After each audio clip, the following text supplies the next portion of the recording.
لاہور کی central jail میں ایک ایسا کمرہ ہے جہاں موت صرف انجام نہیں بلکہ ایک اذیتناک آغاز ہے۔ کیا آپ نے کبھی سنا ہے کہ ایک قاتل کی لاش پھانسی کے بعد غائب ہو جائے اور دیوار پر خون سے لکھا ہو وہ مجھے لینے آ گئی تھی؟ آج میں آپ کو سنانے جا رہا ہوں اس جیل کے کمرہ موت کا سچ، جہاں ہر اینٹ میں قیدیوں کی چیخیں قید ہیں اور آدھی رات کو ایک عورت کی روح انصاف مانگنے آتی ہے۔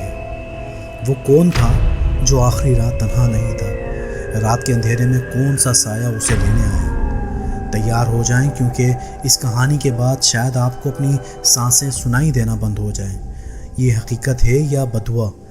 جاننے کے لیے ویڈیو آخر تک دیکھیں اور یہ کہانی اکیلے مت سنیے گا۔ اگر آپ اکیلے بیٹھے ہیں تو بہتر ہے کہ آیت الکرسی پڑھ لیں اور اپنے گرد کسار کر لیں، کیونکہ آپ کو کیا معلوم، شاید کوئی آپ کے بالکل ساتھ بیٹھا ہو اور آپ کے ساتھ ہی یہ کہانی سن رہا ہو۔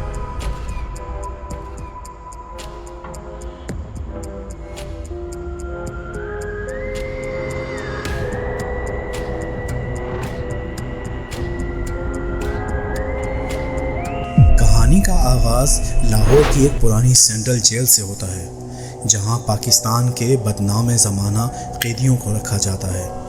انہی میں سے ایک تھا صمد عرف کالا، ایک سنگ دل قاتل جس پر 3 بچوں کو قتل کرنے اور ان کی لاشیں جلانے کا الزام تھا۔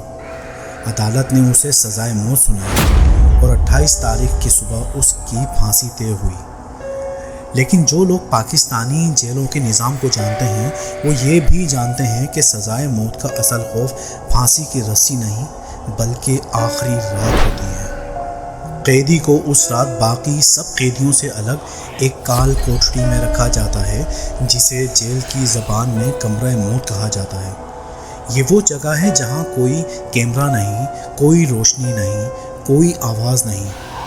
جیل کے پرانے وارڈن منظور، جنہوں نے 20 سال سے زیادہ یہیں ڈیوٹی کی، بتاتے ہیں یہ کمرہ صرف اینٹ اور سیمنٹ کا نہیں ہوتا، اس میں وہ سب کچھ قید ہوتا ہے جو قیدی نے اپنی زندگی میں کیا ہوتا ہے، اس کے گناہ، اس کی چیخیں اور کچھ وہ چیزیں جو ہم نہیں سمجھ سکتے۔ شام 6 بجے صمد کو اس کمرے میں منتقل کیا گیا۔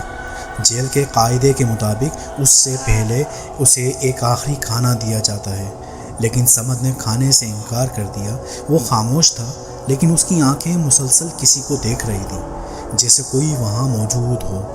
پولیس کے اہلکار نے بتایا جب ہم نے اسے اندر بند کیا تو اس نے دروازہ بند ہونے سے پہلے کہا، یہاں کوئی اور بھی ہے، میں تنہا نہیں ہوں۔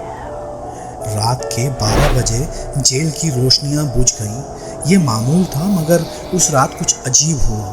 جیل کی مین بلڈنگ میں بند قیدی چیخنے لگے۔ کئی قیدیوں نے کہا انہوں نے کسی عورت کے رونے کی آواز سنی ہے جو بار بار کہہ رہی تھی، میرے بچوں کو کیوں مارا؟ گارڈز کو لگا شاید کسی قیدی کا ذہن خراب ہو گیا ہے، لیکن جب ایک گارڈ گشت پر کمرہ موت کے قریب پہنچا تو اس نے دیکھا وہ کمرہ اندر سے جل رہا ہے، جیسے کسی نے دیوار پر آگ لگا دی ہو، مگر قریب جا کر کچھ بھی نہ تھا، نہ آگ نہ دھواں، مگر دروازہ گرم تھا۔ جب صبح 5 بجے صمد کو رسی پر لٹکانے کے لیے بلایا گیا تو وہ کمرے میں موجود نہیں تھا، وہ غائب تھا۔ صرف دیوار پر خون سے لکھی ایک لائن تھی، میں اپنے گناہوں کے ساتھ خود چلا گیا، وہ مجھے لینے آ گئی تھی۔ جیل کا ریکارڈ کہتا ہے کہ صمد کی لاش کبھی نہیں ملی۔ اس واقعے کے بعد وہ کمرہ بند کر دیا گیا، لیکن آج بھی جیل کے نئے قیدی دعویٰ کرتے ہیں کہ آدھی رات کو ایک سیاہ سائے کو اس کمرے کی طرف جاتے دیکھا گیا ہے اور کبھی کبھی ایک عورت کے رونے کی آواز آتی ہے۔ کیا یہ سب حقیقت ہے؟ ہم نہیں جانتے، لیکن یہ طے ہے کہ موت سے پہلے کی وہ رات ہر سزا یافتہ قیدی کے لیے ایک اور سزا بن جاتی ہے۔ شاید وہ سزا جو کسی عدالت نے نہیں دی، بلکہ ان روحوں نے دی جو انصاف کی طلب میں آج بھی قید میں ہیں۔ آپ کا کیا خیال ہے؟ کیا واقعی روحیں انصاف لینے آتی ہیں یا یہ سب دماغ کا کھیل ہے؟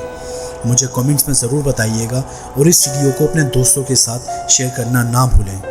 اور اگر آپ کو یہ کہانی پسند آئی ہو اور آپ کے پاس بھی کوئی ایسی سچی کہانی انسیڈنٹ ہے جو آپ چاہتے ہیں کہ ہم اپنے چینل پر ڈسکس کریں تو اسے ڈسکرپشن میں دیے گئے ہمارے ای میل ایڈریس یا واٹس ایپ پر بھیجیے گا، اور اس کہانی کو لائک اور سبسکرائب کرنا مت بھولیے گا۔ مزید ایسی کہانیاں وقت پر ریسیو کرنے کے لیے بیل آئیکن کو بھی ضرور پریس کریں۔